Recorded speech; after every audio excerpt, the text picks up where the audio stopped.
नमस्कार दोस्तों, मैं आनंद सिंह स्वागत करता हूं आपका एचएसएससी एग्जाम क्रैकर पर। ये वो मंच है जहां आपके लिए, सिर्फ आपके लिए सीईटी मेंस की free batch free of cost तैयारी करवाई जा रही है।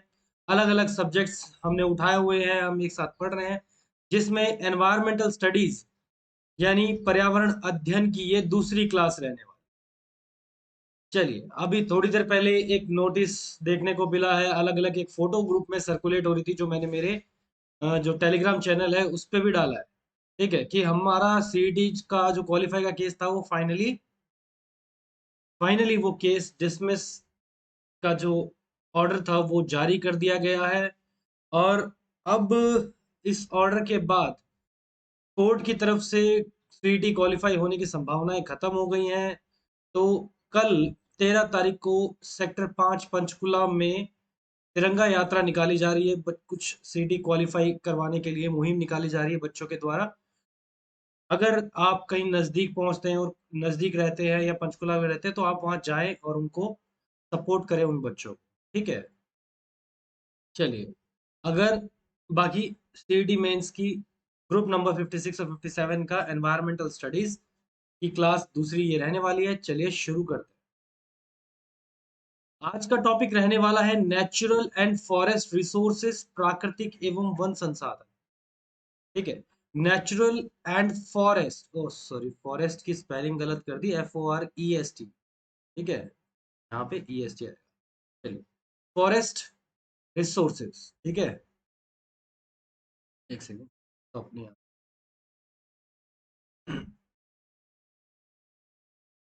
ये हो गया। नेचुरल एंड फॉरेस्ट रिसोर्सेज यानी प्राकृतिक एवं वन संसाधन, इस टॉपिक को आज हम कंप्लीट करें। अगर आप आपका सिलेबस उठा के देखोगे, तो जैसे ही फर्स्ट पार्ट खत्म होता है, सेकंड पार्ट में आपको नेचुरल रिसोर्सेज और फॉरेस्ट रिसोर्सेज ही पूछे गए। तो इसी हिसाब से इसी क्रम में हम आगे बढ़ते हैं। सेकंड क्लास ये है। अगर वीडियो अच्छी लगती है तो प्लीज लाइक कीजिएगा, शेयर कीजिएगा और चैनल को सब्सक्राइब जरूर कीजिए। ठीक है, इंट्रोडक्शन टू नेचुरल रिसोर्सेज। अब इंट्रोडक्शन टू नेचुरल रिसोर्सेज यानी प्राकृतिक संसाधनों का परिचय। हमें सबसे पहले ये पता होना चाहिए, क्योंकि हम देखो दो अलग अलग चीज पढ़ने वाले हैं, नेचुरल रिसोर्सेज और फॉरेस्ट रिसोर्सेज, यानी प्राकृतिक और एक वन। तो सबसे पहले हम पढ़ रहे हैं नेचुरल रिसोर्सेज।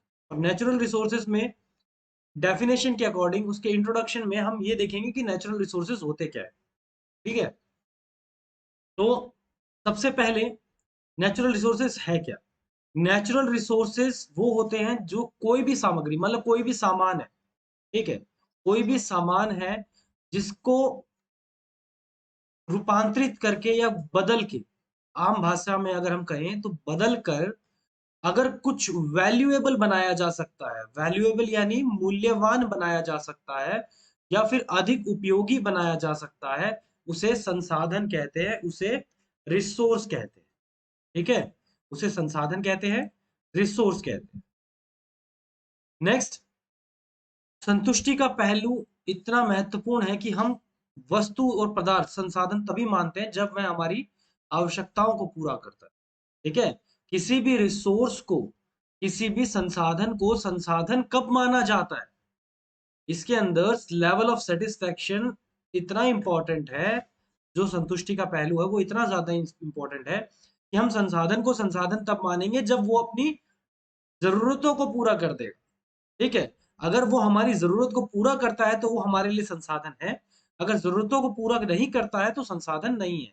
पृथ्वी पर जो जीवन है, ठीक है, life depends on earth, upon depends upon a large number of things, मतलब बहुत सारी वस्तुओं पे, बहुत सी चीजों पे हमारी जो लाइफ है वो डिपेंड करती है। ठीक है, जिसे हम प्राकृतिक संसाधन के रूप में मानते हैं। बहुत सारी ऐसी चीजें हैं जिन पर हमारी लाइफ डायरेक्टली या इनडायरेक्टली डिपेंड करती है, हमारा जीवन उनसे संबंधित है, और हम उन्हें प्राकृतिक संसाधन के रूप में मानते हैं। जैसे कि जल है, वायु, मिट्टी, खनिज, कोयला, जंगल, फसल, वन्य जीवन। इंग्लिश में कहें तो वो एयर, वाटर, सॉइल, मिनरल्स, कोल, फॉरेस्ट, क्रॉप्स, वाइल्ड लाइफ, ये सभी इसके एग्जाम्पल है, जो कि नेचुरल रिसोर्सेज के एग्जाम्पल है, प्राकृतिक संसाधनों के एग्जाम्पल। नेक्स्ट आता है कि हम क्लासिफिकेशन कैसे करें, प्राकृतिक संसाधनों का वर्गीकरण कैसे करें। वर्गीकरण करने के भी कुछ अलग अलग टाइप होते हैं, ठीक है।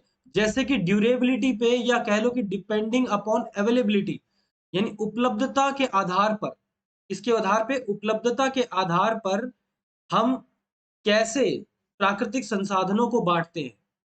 तो उपलब्धता के आधार पर हम दो तरीके से बांटते हैं, एक नवीकरणीय और एक गैर नवीकरणीय। एक जिसको इंग्लिश में कहेंगे रिन्यूएबल रिसोर्सेज और नॉन रिन्यूएबल रिसोर्स।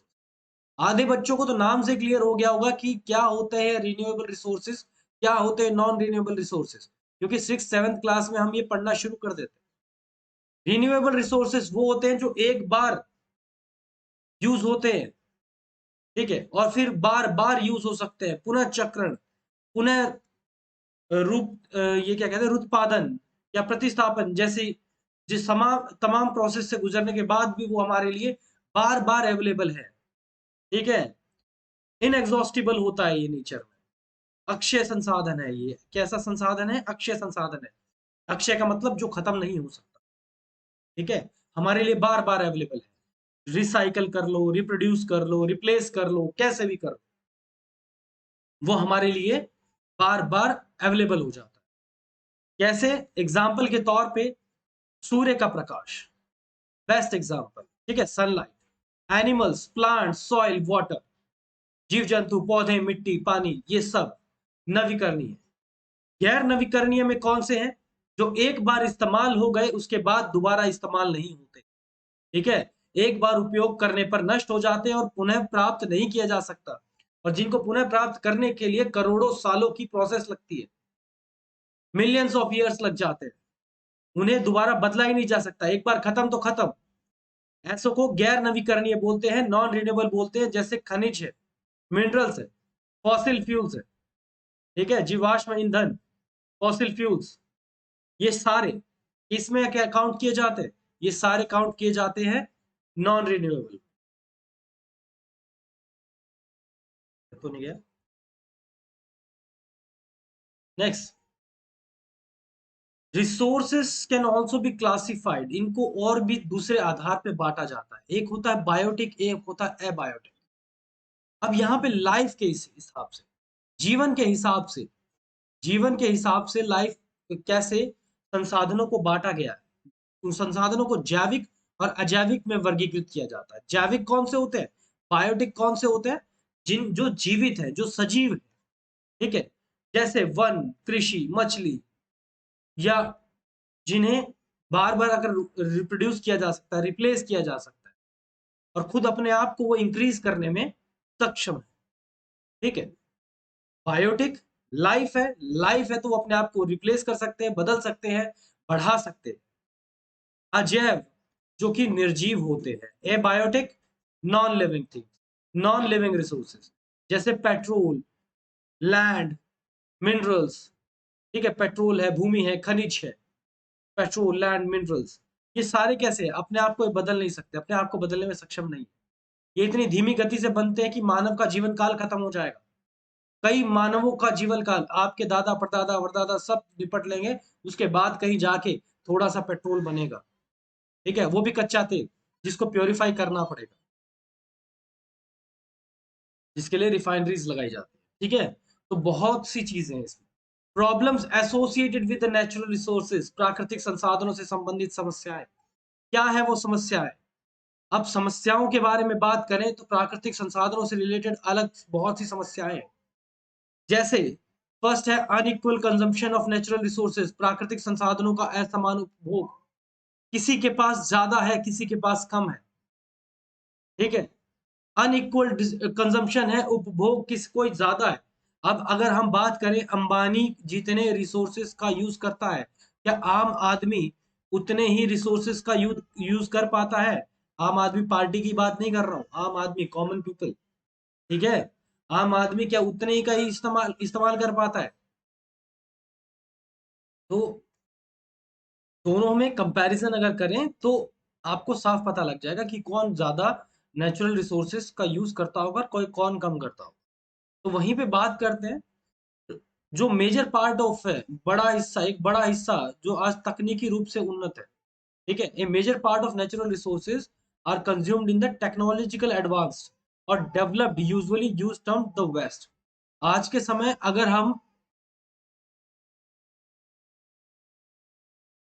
अगर टेक्नोलॉजिकल एडवांसमेंट के हिसाब से देखें तो एक जो विकसित लोग हैं, विकसित दुनिया जिसे हम पश्चिम के रूप में जानते हैं, वेस्ट, यानी यूरोपियन कंट्रीज, अमेरिकन कंट्रीज, जो भारत के पश्चिमी साइड हैं, वो सारे के सारे वो कौन है? वो वेस्टर्न कंट्रीज, ठीक है, वो उनके पास टेक्नोलॉजिकल एडवांसमेंट बहुत ज्यादा है, तो वहां पे ज्यादा कंजम्पशन होता है। उसके अलावा भारत और चीन सहित, मतलब अगर जो पूर्व के विकासशील देश हैं, जब ईस्ट में जो कंट्रीज है ना, ज्यादातर वो डेवलपिंग नेशंस है, ठीक है, जिसमें इंडिया भी आता है, चाइना भी आता है। इनके पास जितने भी रिसोर्सेज है, इनके पास ह्यूमन पॉपुलेशन बहुत है, तो ह्यूमन रिसोर्सेज तो हमारे पास बहुत ज्यादा है उनसे, लेकिन हम क्या है? डेवलप्ड, सॉरी डेवलपिंग है, डेवलप्ड नहीं, विकासशील है, विकसित नहीं। हालांकि अगर देखा जाए तो विकसित देशों में जो प्रति व्यक्ति संसाधनों की खपत है, वो विकासशील देशों की तुलना में 50 गुना अधिक है। लोग हमारे ज्यादा है, लेकिन 50 टाइम्स ज्यादा नेचुरल रिसोर्सेज का यूज कौन कर रहा है? डेवलप्ड कर रहे हैं, ठीक है।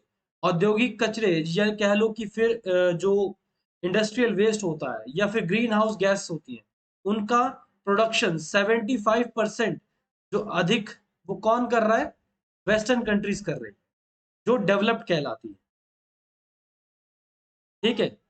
प्लानिंग लैंड यूज, भूमि उपयोग की योजना बनाना, ठीक है, प्लानिंग या लैंड यूज यानी भूमि उपयोग की योजना बनाना। भूमि एक प्रमुख संसाधन, ठीक है। भूमि का यूज करते समय, भूमि को यूज करते समय ये हमें देखना जरूरी है। तो भूमि एक जो है प्रमुख संसाधन है, ठीक है। यहाँ पे आपको इस सिर्फ इतना समझना है कि जो लैंड है बहुत इंपॉर्टेंट है, लेकिन उसका जो यूज किया जा रहा है वो ढंग से नहीं किया जा रहा है, क्योंकि ऐसा नहीं कि लैंड सिर्फ नॉर्मली यूज में आती है कि हमको खाद्यान्न उत्पादन देती है, फूड प्रोडक्शन देती है, ठीक है। उसके बाद एनिमल हस्बेंड्रीज, हमारे जो पशु हैं वो इनके ऊपर जीवित रहते हैं। और उसके अलावा उद्योग में भी बढ़ती जो मानव बस्तियां हैं, ह्यूमन सेटलमेंट्स हैं, उनके अंदर भी हमारे लैंड ही यूज होती है। इसके अलावा हम बहुत ही ज्यादा गहन कृषि, जिसे इंटेंसिव लैंड यूज बोलते हैं, गहन कृषि करने लग गए हैं, गहन भूमि उपयोग करने लग गए हैं, लैंड का यूज बहुत ज्यादा करने लग गए हैं, ठीक है। जिसके लिए जो वाइल्ड लैंड है, जंगली भूमि, जंगलों में, उनको भी यूज कर रहे हैं। हमारे जो बचे हुए जंगल हैं या फिर घास के मैदान हैं, आर्द्र भूमि है, रेगिस्तान की कीमत पर उनको मतलब लगातार बढ़ाया जा रहा है।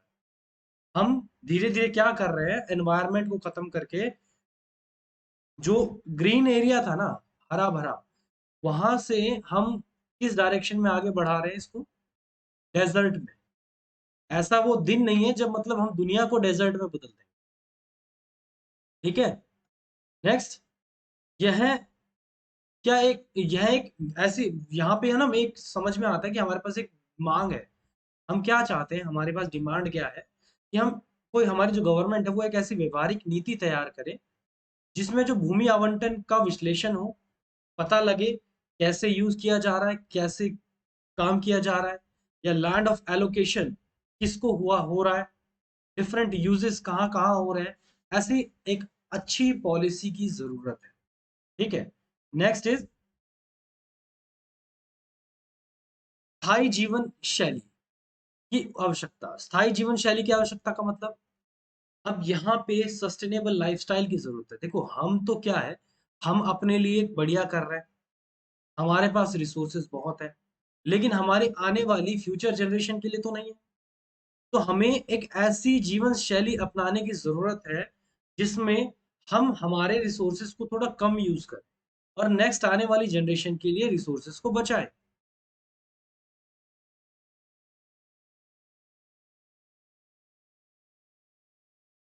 तो इसी पॉइंट ऑफ व्यू से आगे पढ़ते हुए अगर हम समझें ह्यूमन स्टैंडर्ड ऑफ लिविंग, इसी पॉइंट ऑफ व्यू से हम आगे पढ़ेंगे कि हमने कि जो जीवन शैली अपनाई है उसके हिसाब से जो ह्यूमन स्टैंडर्ड ऑफ लिविंग है, या मानव जीवन स्तर जिसे बोलते हैं human standard of living, health of ecosystem, पारिस्थितिक तंत्र, ये दोनों एक दूसरे के इंडिकेटर्स हैं। ठीक है, ये इंडिकेटर्स हैं सस्टेनेबल यूज ऑफ रिसोर्सेज के। अगर हम इकोसिस्टम को खराब किए बिना अपनी लाइफ को अच्छा मेंटेन कर रहे हैं, तो ये किसी भी कंट्री के लिए बहुत अच्छा संकेत।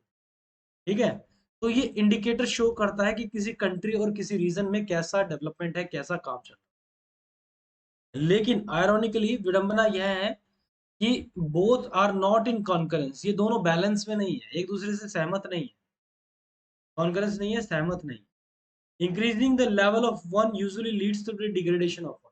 अगर हम स्टैंडर्ड ऑफ लिविंग हाई करते हैं तो हम जो इकोसिस्टम की का जो बैलेंस है उसको बिगाड़ रहे हैं। ठीक है, पारिस्थितिक तंत्र, इकोसिस्टम यानी पारिस्थितिक तंत्र, इसके बैलेंस को बिगाड़ देते हैं।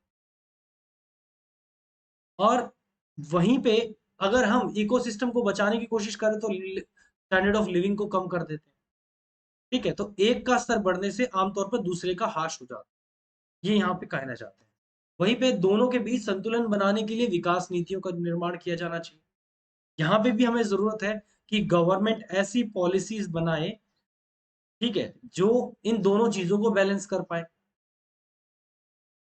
नेक्स्ट हमारे पास आता है फॉरेस्ट रिसोर्सेज, यानी नेचुरल रिसोर्सेज हमने कर लिए कंप्लीट। अब आते हैं हमारे पास फॉरेस्ट रिसोर्सेज। ठीक है, फॉरेस्ट रिसोर्सेज बहुत इंपॉर्टेंट है, renewable resources. Forest are renewable resources, important है। भारतीय जो वन महत्वपूर्ण नवीकरणीय संसाधन है। फॉरेस्ट की जो डाइवर्सिटी है can contribute substantially to the economic development of a country. यानी फॉरेस्ट की जो कह लो कॉम्पोजिशन है, संरचना है या डाइवर्सिटी है, विविधता है, ये अपने आप में देश की आर्थिक विकास में मदद करती है। ठीक है, ये नॉर्मली क्या है कि इसी की वजह से आर्थिक विकास देश में देखा जाता है। पेड़ पौधों के साथ साथ बड़े क्षेत्र कवर किए जाते हैं, विभिन्न उत्पादों का उत्पादन करते हैं। ऐसा नहीं पेड़ पौधे फॉरेस्ट है, जंगल है तो क्या, जंगल में बहुत सी चीजें मिलती हैं। ठीक है, जीवों का मिलता है, भोजन मिलता है उन लोगों को। जीवित जो जीव है उनके लिए भोजन है, पर्यावरण को बचाने के लिए बहुत महत्वपूर्ण है। ट्री कवर, ठीक है, ट्री कवर या फिर ये दो चीजें टर्म्स आती हैं, एक तो होती है ट्री कवर और एक होता है फॉरेस्ट कवर। ठीक है, दोनों को ही अलग अलग हिसाब से देखा जाता है। अब ट्री कवर के अकॉर्डिंग अगर हम बात करें तो फॉरेस्ट कवर है, फॉरेस्ट कवर तो बोलते हैं जंगलों, तो पूरे जो घने जंगल है। अब उनके अलावा ट्री कवर उन क्षेत्रों को बोलते हैं जहाँ पेड़ पौधे भी है। ठीक है, तो फॉर ट्री कवर हमेशा थोड़ा ज्यादा होता है एरिया फॉरेस्ट कवर इंक्लूड करके। अगर हम टोटल ट्री कवर लेते हैं तो ट्री कवर में फॉरेस्ट वाला एरिया भी आ जाता है, प्लस जो पेड़ पौधे वगैरह लगे हुए हैं ट्री वाले, वो भी एरिया आ जाता है। और फॉरेस्ट कवर में ये ट्री वाला एरिया नहीं आता है। जो फॉरेस्ट कवर बोले तो अकेला जो वन क्षेत्र है केवल उसी को देखा जाता है। ठीक है, चलिए, तो यह अनुमान लगाया जाता है कि लगभग वर्ल्ड में अभी टोटल 30% क्षेत्र वनों से आच्छादित है। यानी जो फॉरेस्ट एरिया है वो कितना है अभी वर्ल्ड में, पूरे वर्ल्ड की बात कर रहे हैं, पूरे वर्ल्ड में फॉरेस्ट एरिया है 30%। और जो पास्चर लैंड है, चरगाहों वाली जो भूमि है, वो है 26%। पास्चर लैंड है 26%। और टोटल वर्ल्ड का जो 30% हिस्सा है वो कौन सा है, वन वाला क्षेत्र है। 26% चरगाहों वाला क्षेत्र है। ठीक है, 26% चरगाहों वाला क्षेत्र है, 30% वनों वाला क्षेत्र है।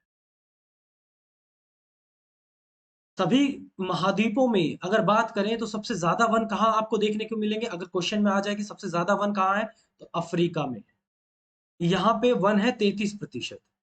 ठीक है, इसके बाद लैटिन अमेरिका, लैटिन अमेरिका यानी साउथ अमेरिका। अगर आपको कहीं पे वो शब्द मिले लैटिन अमेरिका तो आप समझ जाना हम साउथ अमेरिका के वाले हिस्से की बात कर रहे हैं। वहां पे 25%। ठीक है, वहीं की उत्तरी अमेरिका में केवल 11% है, नॉर्थ अमेरिका में केवल 11% है। एशिया एंड फॉर्मर यूएसएसआर, जो एशिया और पुराना यूएसएसआर है उसको मिला दें तो 14%, क्योंकि यूएसएसआर भी काफी हद तक एशिया का ही पार्ट था, तो 14% कह सकते हैं। नॉर्थ अमेरिका से तो ज्यादा ही है। वहीं पे यूरोपीय देशों में लगभग से केवल 3%। तो सबसे कम वन कहाँ पे है? यूरोप में। ठीक है, ऑस्ट्रेलिया में यहाँ जिक्र नहीं किया गया, ऑस्ट्रेलिया का चेक कर लेना कितना है, कितना परसेंट ऑस्ट्रेलिया का वन क्षेत्र है, तो आपको कम भी पता लग जाएगा। और मेरे हिसाब से यूरोप में ही है सबसे कम वन क्षेत्र। ठीक है, काफी ठंडे प्रदेश है, यहाँ पे बायोडाइवर्सिटी काफी कम होती है, तो यहाँ पे आपको मे बी सबसे कम यही होंगे, 3%। अगर हम इंडिया की बात करते हैं तो इंडिया में देश का भौगोलिक क्षेत्र, कुल वन क्षेत्र या वन वृक्ष आवरण टोटल, जिसको मैंने आपको बोला था कि हम फॉरेस्ट कवर की भी बात कर रहे हैं। ठीक है, हमने क्या किया है, फॉरेस्ट कवर की भी बात की है और साथ साथ में ट्री कवर की भी बात की है। दोनों को मिला के अगर कहें तो इंडिया में अभी कितना है, 24.62%। ये प्रेजेंट है, ये मैंने डाटा थोड़ा सा चेंज किया है अभी के लिए, आपके लेटेस्ट के लिए। ये लेटेस्ट अभी कितना है?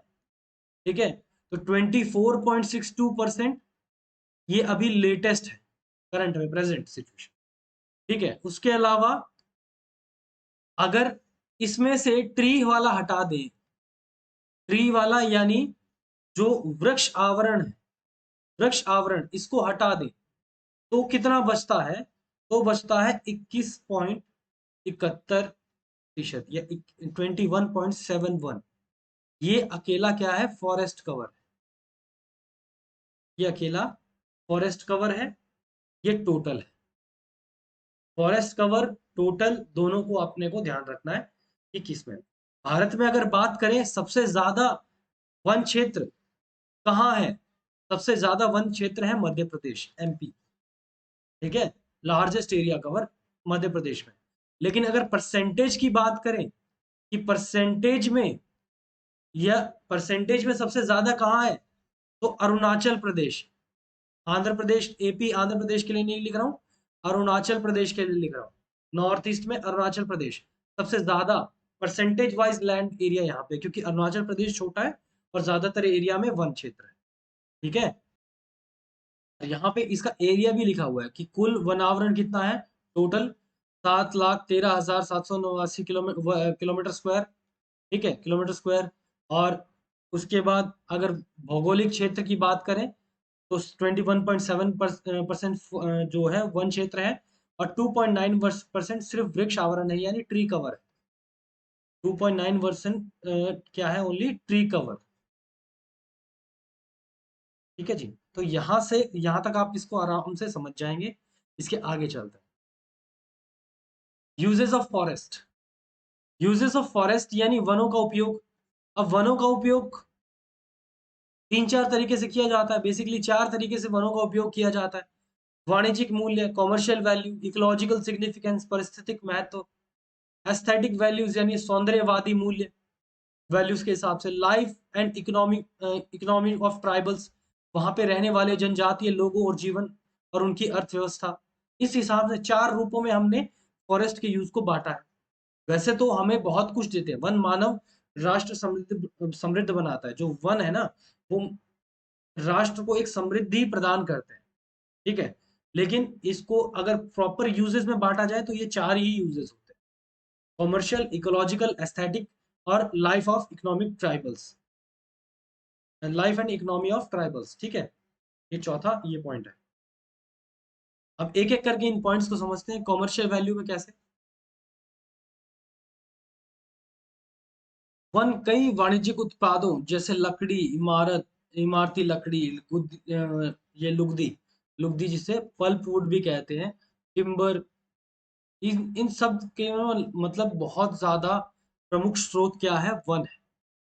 यानी बहुत सारे कॉमर्शियल प्रोडक्ट जैसे वुड, टिम्बर, पल्प वुड, ये सारी की सारी जो चीजें हैं ये वनों से मिलती है। लगभग 1.5 अरब लोग, 1.5 अरब लोग ऊर्जा के स्रोत के रूप में लकड़ी पर निर्भर करते हैं आज भी। 1.5 बिलियन पीपल्स, बिलियन का मतलब समझ रहे? बिलियन बहुत ज्यादा होता है। 1 बिलियन में 100 करोड़ होते हैं, सॉरी एक 10 करोड़, तो 1.5 अरब लोग आज भी इसी पे निर्भर करते हैं। जंगल से प्राप्त लकड़ी का उपयोग प्लाईवुड, बोर्ड, दरवाजे, खिड़कियां, फर्नीचर, कृषि उपकरण, खेल के सामान, ये इन सब चीजों को बनाने में इस्तेमाल किया जाता है। लकड़ी जो है, टिम्बर, लकड़ी, कागज, रेयॉन या फिल्म बनाने के लिए भी कच्चे माल की तरह यूज किया जाता है। कागज को बनाने में भी लकड़ी का इस्तेमाल किया जाता है। ठीक है, ये बात भी हम अच्छी तरह जानते हैं। रेयॉन हो गया, फिल्म हो गई, इन सभी चीजों को बनाने में इस्तेमाल किया जाता है किसका, कच्चे माल का। और ये फिल्म का मतलब ये नहीं कि फिल्म वो जो फिल्म शूट होती है ना जिस रोल के ऊपर, वो फिल्म। ठीक है। वन, वन भोजन, रेशा, खाद्य तेल, औषधियां, ये सब कहाँ से मिलती है? ठीक है, एडिबल ऑयल्स, ड्रग्स, ड्रग्स यानी दवाइयाँ, ठीक है, फाइबर, फूड, ये सब हमें कहाँ से मिल रहा है? फॉरेस्ट से मिल रहा है। इसके अलावा भूमि का उपयोग कृषि चरगाहों के लिए भी किया जाता है। बांध, मनोरंजन, खनन, इन सब के लिए, यानी डैम्स वगैरह बनाना, रिक्रिएशन, माइनिंग, ये सारे के सारे कहाँ होते हैं? फॉरेस्ट में ही होते हैं। इन सभी चीजों का यूज फॉरेस्ट के अंदर ही किया जाता है। ठीक है, इन सभी चीजों का यूज फॉरेस्ट के अंदर ही किया जाता है। तो ये हर एक चीज का इंपॉर्टेंट सोर्स है। इंपॉर्टेंट, इतना इंपॉर्टेंट कि नॉर्मली हम कह, मैं बता दूं आपको कि इन सब की वजह से लोगों को नुकसान भी होता है। जैसे बांध है, ठीक है, माइनिंग है, इसकी वजह से बहुत से नुकसान भी होते हैं, लेकिन कहीं ना कहीं ये कॉमर्शियल यूजेस में आते हैं, कॉमर्शियल वैल्यूज में आते हैं, इसीलिए हम इनकी तरफ ज्यादा ध्यान नहीं देते। इकोलॉजिकल सिग्निफिकेंस यानी पारिस्थितिक महत्व, सेकंड है इकोलॉजिकल। अब यहाँ पे देखो, फॉरेस्ट जो है, जो फॉरेस्ट है, are habitat to all wild animals. अभी हैबिटेट का मतलब क्या होता है? हैबिटेट का मतलब होता है आवास या घर। ठीक है, अब यहाँ पे हम ये कह सकते हैं कि जो वन है वह सभी जंगली जानवरों के, पौधों का आवास है, घर है, और लाखों प्रजातियों का समर्थन करता है। यहाँ पे बहुत सारी प्रजातियां रहती हैं। ये प्रजातियां ना केवल किसी को नुकसान पहुंचाती हैं, बल्कि जो ग्रीन हाउस गैसेस हैं उनको कम करती है, ग्लोबल वार्मिंग को कम करने में मदद करती है। ठीक है, प्रकाश संश्लेषण यानी फोटोसिंथेसिस की सबसे बड़ी प्रोसेस यहाँ होती है, जिसकी वजह से ऑक्सीजन प्रोड्यूस होती है। पेड़ पौधों से हमें ऑक्सीजन मिलती है, O2 मिलती है। ये बहुत नॉन बात है, आम बच्चे को भी पता होता है। ठीक है, लेकिन forest can act as pollution purifier by absorbing toxic gases. इसके अलावा ऐसा नहीं कि वहां से हमें ऑक्सीजन नहीं मिल रही, लेकिन जो पॉल्यूशन वाली जो गैसेस है, जो प्रदूषण शोधक है, मतलब विषैली गैस है, ये एक प्रदूषण शोधक यानी पोल्यूशन प्योरीफायर का भी काम करता है हमारे लिए। जितनी भी विषैली गैसेस होती हैं जो हमारे स्वास्थ्य के लिए हानिकारक है, उन सभी गैसेस को एब्जॉर्ब करना, अवशोषित करना, किसका काम है? फॉरेस्ट का काम। ये अदर लेवल्स में तो चीजें काम कर ही रही हैं। यहाँ पे ग्रीन हाउस गैसेस को कम कर रहे हैं, ग्लोबल वार्मिंग को कम कर रहे हैं, ऑक्सीजन पैदा कर रहे हैं, ये फायदे तो है ही, लेकिन साथ में जो बाई चांस भी जो पॉल्यूटेड गैसेस, या फिर कह लो कि जो जहरीली गैसें हैं जो यहाँ पे हमारी पृथ्वी पर फैली हुई हैं, उनको एब्जॉर्ब करने का काम भी ये फॉरेस्ट करते हैं। वन न केवल मृदा संरक्षण यानी सॉइल कंजर्वेशन करते हैं, मृदा संरक्षण का मतलब सॉइल कंजर्वेशन, बल्कि जल विज्ञान चक्र या कह लो हाइड्रोलॉजिक लॉजिकल साइकिल, जो पानी का ट्रांसपिरेट यानी वाष्पीकरण होके आसमान में जाना, बादल बनना, बारिश होना, एक जो हाइड्रोलॉजिकल साइकिल ये कंप्लीट होता है। ठीक है, हाइड्रोलॉजिकल साइकिल जो कंप्लीट होता है, इसमें भी मदद फॉरेस्ट ही करते हैं। ये है इकोलॉजिकल सिग्निफिकेंस। सौंदर्यवादी मूल्य क्या है इसका? एस्थेटिक मूल्य। एस्थेटिक मूल्यों में एस्थेटिक वैल्यूज, सौंदर्यवादी, पूरी दुनिया में लोग जंगल की सुंदरता और शांति की सराहना करते हैं। जंगल कितने शांत हैं, कितने अच्छे हैं। ठीक है, ब्यूटी एंड ट्रैंक्विलिटी, शांति, मतलब सुंदरता, हर चीज कितनी अच्छी लगती है। ठीक है, इसकी अपने आप में एक बहुत बड़ी सौंदर्य मूल्य है, एस्थेटिक वैल्यू। वन मनोरंजन और जो पारिस्थितिक तंत्र है, उन सब का अनुसंधान के लिए अवसर प्रदान करते हैं। फॉरेस्ट बहुत हेल्प करता है रिक्रिएशन ऑफ द इकोसिस्टम। ठीक है। जनजातीय लोगों और जीवन में इनकी अर्थव्यवस्था पे इनका क्या प्रभाव पड़ता है? जनजातीय लोगों के भोजन, उनके लिए सबसे बड़ी भोजन की, दवा और अन्य आवश्यक उत्पाद प्रदान करते हैं वन। जनजातीय जो लोग होते हैं, ट्राइबल पीपल्स, ये आम दुनिया में तो कह लो कि आम दुनिया से तो इतने ज्यादा टच में नहीं होते, लेकिन अगर हम बात करें तो इनको नॉलेज इतनी ज्यादा होती है। मैं अभी आपको एग्जांपल एक देता हूं। सन 2004 में सन 2004 में इंडियन ओशन, जो हिंद महासागर है, इसके अंदर एक भूकंप आया था, जिसकी वजह से 2004 में आई थी सुनामी। ठीक है, सुना होगा। ये सुनामी किस साइड से आई थी? जो हमारा साउथ इंडिया वाला पार्ट है ना, ऐसे उसमें यहाँ पे हिट कर रहा था, लेकिन यहाँ पे बीच में क्या था? अंडमान निकोबार। इंडिया के इस तरफ क्या है? अंडमान निकोबार के बहुत सारे आइलैंड्स हैं। इन आइलैंड्स में बहुत सारे प्रजाति, ऐसी प्रजातियां रहती है, ट्राइबल्स, जिन्होंने आज तक, जिनको ये भी नहीं पता होगा कि वो इंडिया का पार्ट है। ठीक है, ऐसी बहुत सारी प्रजातियां रहती हैं। इनको ज्यादा नॉलेज नहीं है, ये पढ़े लिखे लोग नहीं, लेकिन प्रकृति के बारे में इनको इतनी ज्यादा नॉलेज है कि इन्होंने अपने पूर्वजों से इतना सीखा कि जब इस तरफ से सुनामी आई, इस कोस्ट पे हिट करने वाली थी, तो उसके बीच में ये भी आएंगे। इन्होंने अपने आप को ऐसे बचाया, पेड़ों पे चढ़ गए, ऊंचे ऊंचे पेड़ों पे चढ़ चढ़ के बैठ गए और कई दिनों तक वहीं बैठे रहे, अपने आप को मैनेज करते रहे। इनका मैनेजमेंट स्टाइल इस हिसाब का था कि एक भी डेथ नहीं हुई यहाँ पे। यहाँ पे एक भी डेथ नहीं हुई अंडमान निकोबार पे। लेकिन वहीं पे अंडमान निकोबार क्रॉस करने के बाद जो ये कोस्टल एरिया है, तमिलनाडु वगैरह, यहाँ पे एक्साइटमेंट में लोग पहुंच गए जाके देखने के लिए कि अरे इतनी बड़ी लहर आ रही है, इतनी बड़ी लहर आ रही है, और सुनामी ले गई चपेट में, हजारों लोग मारे गए। ठीक है, तो कहने का मतलब यहाँ पे क्या है? लोगों के पास नॉलेज तो है, लेकिन ये नहीं पता कि एनवायरनमेंट क्या चीज है। एनवायरनमेंट जब रुद्र रूप लेती है तो क्या होगा, इसके बारे में कोई नॉलेज नहीं है। ठीक है। ठीक है। और वन में रहने वाली जितनी भी जनजातियां हैं, उनके जीवन में, उनके जीवन और उनकी अर्थव्यवस्था के लिए बहुत महत्वपूर्ण भूमिका निभाते हैं ये सारे फॉरेस्ट।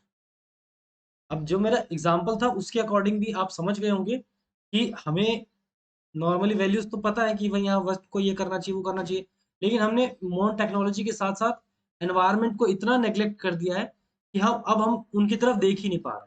ठीक है। Over exploitation of forest. अब आज आपको लग रहा होगा कि मैं थोड़ा स्पीड में चल रहा हूँ। मैं स्पीड में चलने का भी मेरा एक थोड़ा सा रीजन है कि जो एनवायरनमेंट है उसका सब्जेक्ट, जो पोर्शन है वो बहुत लंबा है। ठीक है, कहने में वो बस थोड़ी सी 4-5 लाइनों में वो आया हुआ है, लेकिन उसका सिलेबस काफी लंबा है। इसीलिए मेरे को थोड़ा सा स्पीड में भी चलना पड़ रहा है। ठीक है। चलिए, वन राष्ट्रीय अर्थव्यवस्था में बहुत महत्वपूर्ण योगदान देते हैं। सबसे बड़ी बात, ओवर एक्सप्लॉयटेशन ऑफ फॉरेस्ट। अब वनों का बहुत ज्यादा दोहन हो रहा है, एक्सप्लॉयटेशन हो रहा है।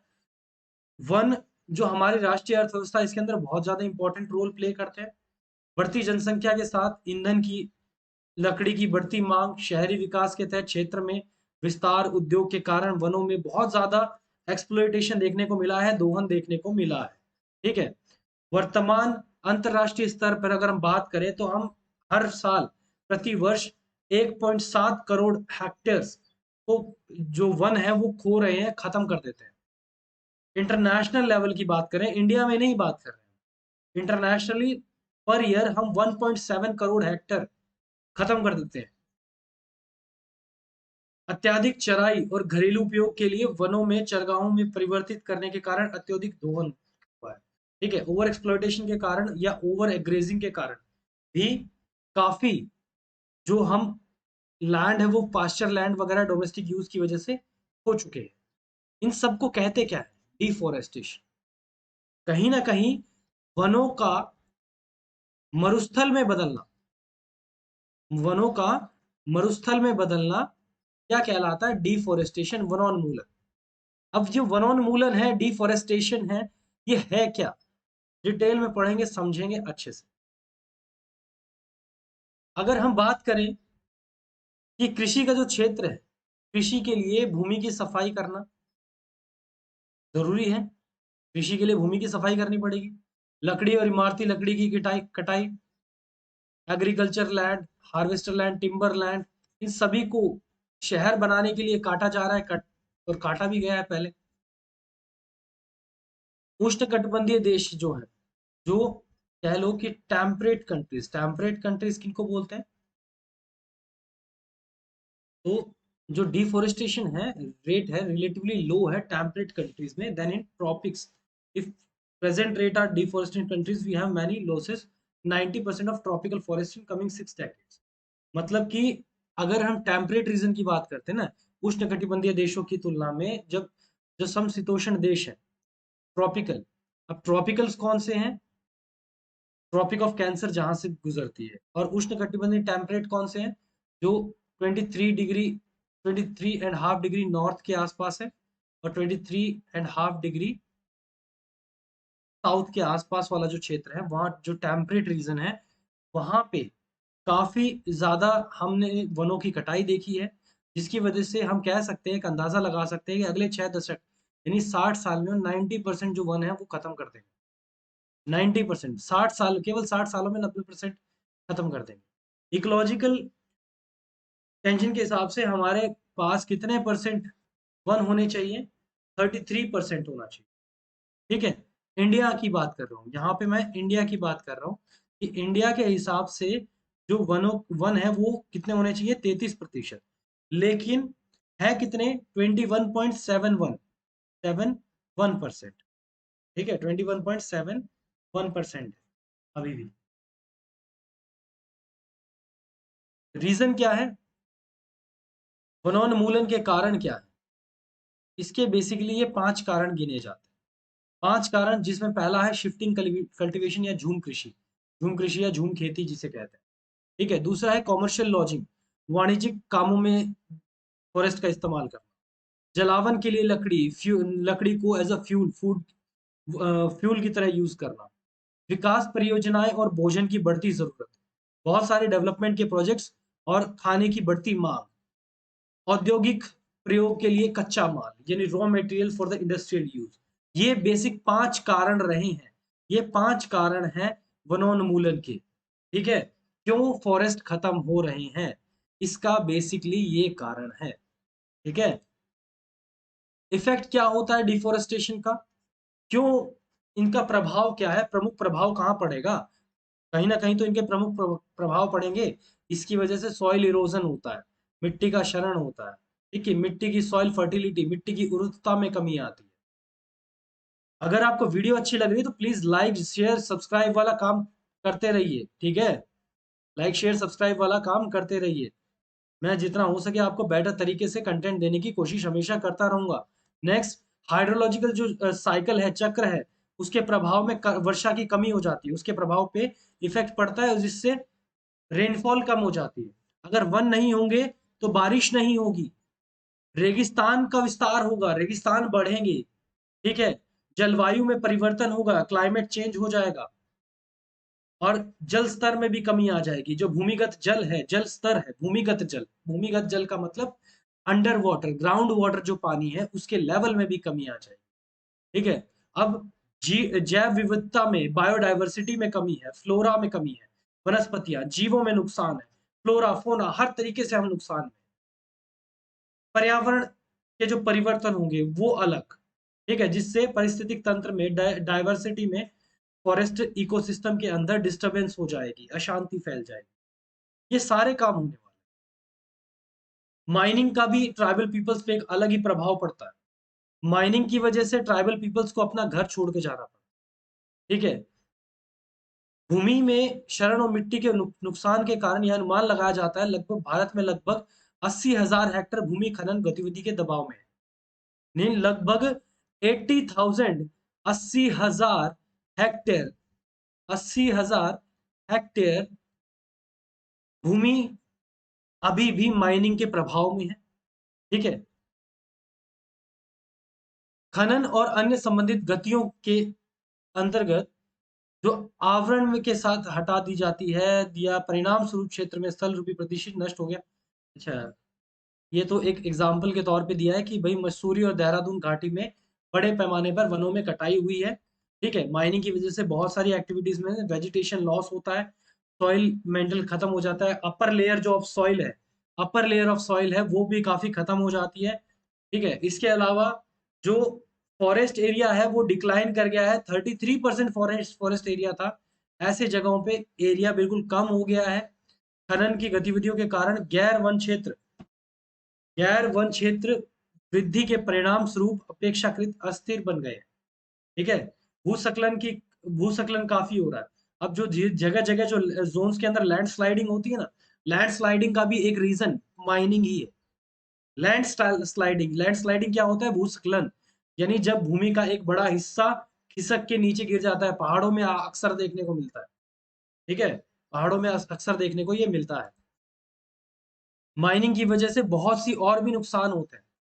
ठीक है, खनन और पर्वतीय क्षेत्रों में झरने, जैसे जलप्रपात में, ये जलप्रपात वगैरह झरने वगैरह ये सूख जाते हैं। 1961 के बाद अगर हम बात करें तो गोवा के जंगलों में अंधाधुंध खनन किए गए। 1961 के बाद लगभग 50,000 हेक्टेयर फॉरेस्ट लैंड गोवा में खत्म कर दी गई। झरिया, रानीगंज, सिंगरौली, ये ऐसे क्षेत्र हैं जहां पे कोयले का खनन किया जाता है। छत्तीसगढ़ झारखंड वाला एरिया है। झारिया, रानीगंज, सिंगरौली, ये झारखंड में व्यापक वनों की कटाई हुई। माइनिंग के अंदर हमने मैग्नेटाइट निकाला, तो सोपस्टोन निकाला, जिसकी वजह से 14,000 हेक्टेयर नष्ट हो चुका है। ये डाटा है, ये आपके सिलेबस में है, ये डाटा है। यहां से आपसे ये पूछा जा सकता है कि मैग्नाइट और सोपस्टोन के लिए कितने हेक्टर खत्म किए गए? 14,000 हेक्टेयर भूमि नष्ट हो चुकी है इस वजह से। ठीक है, वहीं पे केरल, तमिलनाडु, कर्नाटक, यहाँ पे भी वनोन्मूलन का सामना खतरा उत्पन्न करता है। यहाँ पे भी बहुत प्रॉब्लम्स है। केरला, तमिलनाडु, कर्नाटक, यहाँ पे भी डिफोरेस्टेशन का थ्रेट देखा जा चुका है। जो वेस्टर्न घाट्स है, वेस्टर्न घाट्स यानी पश्चिमी घाट है, यहाँ पे तांबा, कॉपर, क्रोमाइट्स, ठीक है, क्रोमाइट्स, बक्साइट, मैग्नेटाइट, ये बॉक्साइट, मैग्नेटाइट, लोहे के जो प्रकार है, ठीक है, ये बहुत ज्यादा है। तांबा, क्रोमाइट, ये काफी है। और इनके खनन के लिए जो परियोजनाओं के कारण जो पश्चिमी घाट है वहां पे समृद्ध जंगलों को भी खतरा है। वेस्टर्न घाट्स पे भी खतरा मंडरा रहा है अब, एट प्रेजेंट की बात है। डैम्स का क्या इफेक्ट पड़ता है? डैम्स का फॉरेस्ट ट्राइबल पीपल्स पे। Bharat one of the largest, एक ऐसा एरिया है जहां पे सबसे ज्यादा डैम है। भारत दुनिया के सबसे बड़े बांध बनाने वाले देशों में से एक है। तथ्य यह है, अगर फैक्ट की बात करें तो फैक्ट ये है कि मानव विस्थापन की वजह से, मतलब अगर डैम की बात करें, डैम की वजह से जितने भी ह्यूमंस डिस्प्लेस हुए हैं, मानवों का विस्थापन हुआ है, वो एकमात्र कारण है कि पिछले कुछ समय से लगभग 4 से 5 करोड़ लोगों का विस्थापन हुआ है, डिस्प्लेसमेंट हुआ है। 4 to 5 करोड़ पीपल्स, जिसके अंदर 75 से 80% डिस्प्लेसमेंट का रीजन क्या रहा है? डैम रहा है। यानी 4 से 5 करोड़, अगर 5 करोड़ भी मानो, 5 करोड़ में से ये कह सकते हो कि 4 करोड़ लोगों का डिस्प्लेसमेंट क्यों हुआ है? क्योंकि डैम उनकी जगह पे, वो जहां रहते थे वहां बांध बन गया, और बांध बनने की वजह से पानी भर जाता है, एरियाज में फ्लड आने लगती है। बहुत सारे रीजन है। ठीक है, और भी बहुत सारे रीजन होते हैं। 110 बांध परियोजनाओं, जो परियोजना है उनके अध्ययन पर आधारित एक सरकारी रिपोर्ट में कहा गया था कि 16.9 लाख लोगों में से 50% से अधिक आदिवासी थे। और 110 डैम प्रोजेक्ट्स में जितने भी लोगों को विस्थापित किया, उसके अंदर 50% कौन थे? ट्राइबल्स थे, आदिवासी थे। इसका मतलब यह है कि आदिवासी समुदाय जो भारत की कुल आबादी का केवल 8% है। इंडिया की अगर टोटल पॉपुलेशन देखे ना तो उसका केवल 8%, केवल और केवल 8% ट्राइबल लोग हैं, आदिवासी लोग हैं। केवल और केवल 8%, ठीक है, 8% ट्राइबल लोग हैं। लेकिन उनमें से भी, उन 8 में से 40% लोगों को डिस्प्लेस किया जा चुका है, विस्थापित किया जा चुका है, ठीक है। तो ये बहुत ही बड़ा डाटा है। आदिवासी जो लोग हैं वो सामाजिक, आर्थिक, राजनीतिक हर रूप से वीक है, कमजोर है, वो एक वंचित समुदाय है। ये जब बेदखल हो जाते हैं ना अपनी जगहों से, तो ये रोजगार की तलाश में शहरों में आते हैं, झुग्गी झोपड़ियों में रहने लगते हैं और वहां रहने के लिए मजबूर हो जाते हैं, और जो विकास की कीमत चुकाना पड़ता है इन लोगों को, और ये भूमिहीन मजदूर बन जाते हैं, ठीक है। लैंडलेस लेबर, भूमिहीन मजदूर यानी लैंडलेस लेबर, जो कि जिनके पास को खुद की कोई जमीन नहीं है, बस दूसरों की जमीन पे काम करते हैं। और दुर्भाग्य इन लोगों का ये है कि ये सिर्फ जंगलों में रहते थे, अपनी प्रकृति से प्रेम करते थे और वहीं पे रहना खाना पसंद करते थे।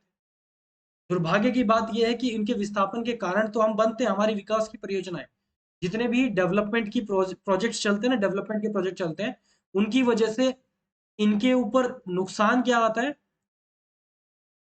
इन्हें बहुत बड़े विस्थापन का सामना करना पड़ता है। हमेशा सड़क, बिजली, परिवहन, संचार व्यवस्था, देखभाल, पानी पीने, स्वच्छता जैसी बुनियादी सुविधाओं के बिना ये रहने के लिए मजबूर हो जाते हैं। इन लोगों के पास ये बेसिक जो चीजें हैं ना, रोड हो गया, इलेक्ट्रिसिटी हो गया, ट्रांसपोर्ट हो गया, communication, health care, drinking water, sanitation, ऐसी छोटी छोटी जो बहुत माइनर सी चीजें, वो भी पूरी तरह अवेलेबल नहीं है। जिनके पास जो घाटियां है, ये जो डैम्स है, देखो, एक क्वेश्चन यहां से अराइज होगा इस पॉइंट से कि पंडित जवाहरलाल नेहरू ने बांध और घाटी परियोजनाओं को आधुनिक भारत का मंदिर कहा था। क्या कहा था? Temples of modern India. किसको कहा था? डैम्स एंड वैली प्रोजेक्ट्स, इनको क्या कहा है? टेम्पल्स ऑफ इंडिया, यानी आधुनिक भारत का मंदिर कहा है बांध और घाटी परियोजनाओं को। ये किसके द्वारा क्या कहा गया? पंडित जवाहरलाल नेहरू के द्वारा कहा। हालांकि ये कितना सत्य है, इस ये आज हम देख रहे हैं। अभी जो प्रतिस्थापन की जो चीजें हम पढ़ के आए हैं, वो सारी चीजें आपके सामने है, ठीक है। नेक्स्ट इज इनके India has more than 150 large dams. 1550 से ज्यादा बड़े बड़े डैम है इंडिया के पास, ठीक है। अधिकतम महाराष्ट्र में, सबसे ज्यादा डैम, सबसे ज्यादा बांध कहाँ पे है? महाराष्ट्र में है। कहाँ है? महाराष्ट्र में है, याद रखिएगा, ठीक है। उसके बाद गुजरात में है, सेकंड नंबर पे, सबसे नंबर 1 पे महाराष्ट्र है, नंबर 2 पे गुजरात है, नंबर 3 पे मध्य प्रदेश है। ये सबसे बड़े एरिया है। सबसे ऊंचा बांध कौन सा है? टिहरी बांध है। Highest one is Tehri dam. Bhagirathi नदी के ऊपर है, उत्तरांचल में है। उत्तरांचल में, उत्तरांचल में या फिर उत्तराखंड कह लो। अब उत्तरांचल, अब तो नाम उत्तराखंड हो गया, ये पुराने नोट से उठा लिया, तो अब उत्तराखंड है। तो भागीरथी, अभी तो उत्तरांचल ही है,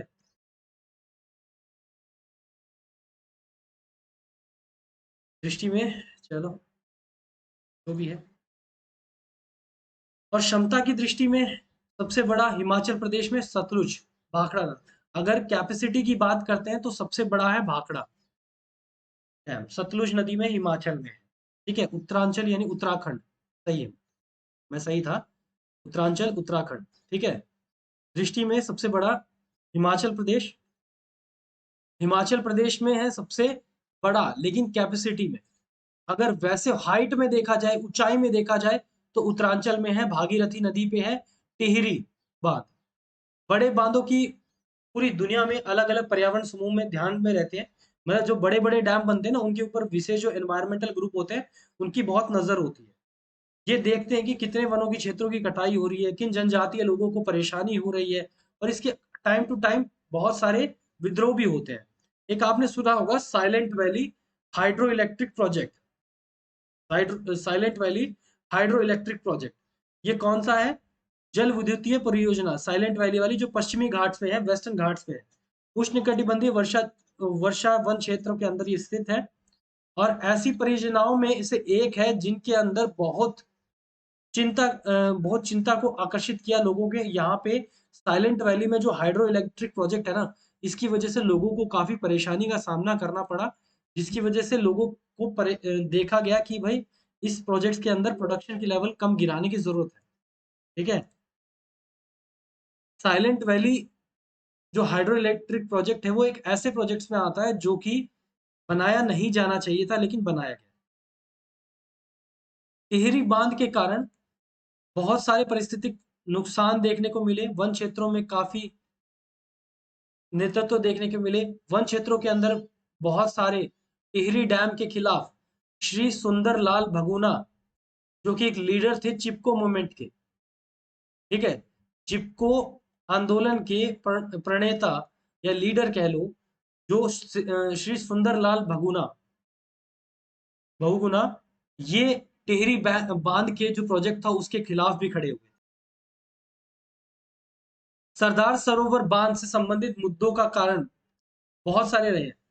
यहाँ पे एक इंपॉर्टेंट लीडर है जो सरदार सरोवर बांध के खिलाफ खड़ी हुई थी, मेघा पाटकर, जिनको बाद में अरुंधति रॉय और बाबा आमटे द्वारा भी जोड़ा गया, ये भी इसमें शामिल हुए।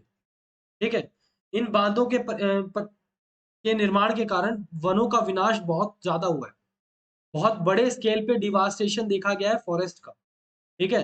प्राकृतिक तौर पे अगर हम बात करें, प्राकृतिक इन नेचुरल इकोलॉजिकल सिस्टम में इनकी वजह से परिस्थिति संतुलन बहुत ज्यादा बिगड़ा है, बहुत ज्यादा टूटा है। इन चीजों की वजह से नुकसान क्या होता है, इन चीजों की वजह से नुकसान, जहां बड़े बड़े डैम बन जाते हैं, ऐसे क्षेत्रों में बाढ़ आने लगती है। ठीक है। जब पानी को रोक दिया जाता है तो सूखा पड़ने लगता है, भूस्खलन होने लगता है, लैंडस्लाइड, फ्लड, ड्रॉट, लैंडस्लाइड, ऐसी बहुत सारी सिचुएशन इन एरियाज में देखी जाती है। फॉरेस्ट जो है वो रिपोजिटर्स हैं। वन जो है जैव विविधता के रूप में प्राकृतिक अमूल्य उपहारों का भंडार है। इन्हें नष्ट करना हमारे प्रजातियों के लिए सही नहीं है। ठीक है। इनको बिना अच्छे से समझे ही हम इनको खोते जा रहे हैं, खराब किए जा रहे हैं। ये इनवैल्यूएबल गिफ्ट हैं जिनकी कोई कीमत नहीं है नेचर की। ठीक है। और बिना इनकी कीमत जाने हम इन्हें खराब किए जा रहे हैं, इनको नष्ट किए जा रहे हैं। इन जितनी भी मार्वलस इकोनॉमिक या मैकेनिकल वैल्यूज जो इनके पास हमारे लिए हैं, इन प्रजातियों का जो अद्भुत अद्भुत आर्थिक और औषधीय मूल्य हो सकता है, वनों की कटाई की एवज में हम इन सब चीजों का नुकसान कर रहे हैं। ठीक है। स्टोर हाउस ऑफ स्पीसीज, जो जितने भी बड़े बड़े वन क्षेत्र है ना, इनको store house of the species भी कहा जाता है। प्रजातियों का भंडार ग्रह, बहुत सारी प्रजातियों का ये भंडार ग्रह है। मिलियंस ऑफ ईयर्स से बहुत ही अलग अलग तरीके से विकसित हो रहे हैं, अलग झटके में, मतलब लाखों वर्ष से विकसित हो रहे हैं, और हम उनको एकदम से काट पीट के फेंक देते हैं। ठीक है। जो कि गलत है। तो ये हमारा चैप्टर होता है कंप्लीट। ये इस आज की क्लास में हमने दो चैप्टर्स कवर किए, दो टॉपिक कवर किए हैं, फॉरेस्ट नेचुरल रिसोर्सेस और फॉरेस्ट रिसोर्सेस। ठीक है। इसीलिए थोड़ी ये वीडियो लंबी हो गई है, 1 घंटे के आसपास चली गई होगी, और बिल्कुल गई है। ठीक है। चलिए, अगर वीडियो अच्छी लगी हो तो प्लीज लाइक कीजिएगा, शेयर कीजिएगा,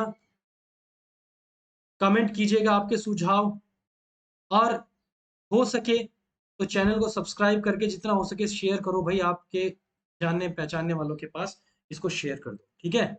ओके, बाय फॉर नाउ, मिलते हैं नेक्स्ट क्लास में।